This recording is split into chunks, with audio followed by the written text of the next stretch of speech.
So mo na din ang solar nga namong napalit. So mo ni siya ang ikaduha. Actually duha ang amo ang gibutang diri sa sulod kay lagi para hayag mi diri sa sulod.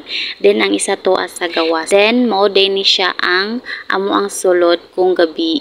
So inani na mi kahaya guys, dili pare sa una nga ang ngit kaayo mi. Then mao ni siya ang iyahang remote guys. So actually tagsa ni sila og remote pero isa lang akong ginayos kay in case ug madaot ang isa na apay mga reserva. And wala man na ako siya gi-volumean ang lights. So ako ra gini siyang gituyo ngayon ani ra gyud ang iyang lights kay lagi pa kay gapangatulog naman sad mi. Ahiran ako na siya gina-volume ug mata pa mi.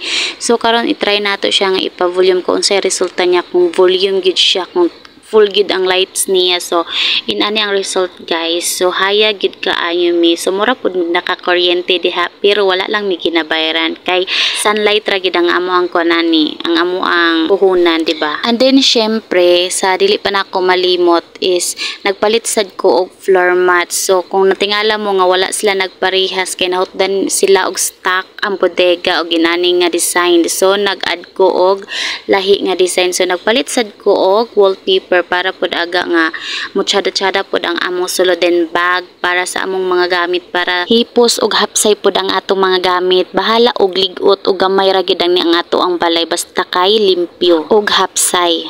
And diri ra ni taman nga video guys. Maayong gabi ug salamat sa pagtana sa akong mga vlog. Thank you. Bye bye.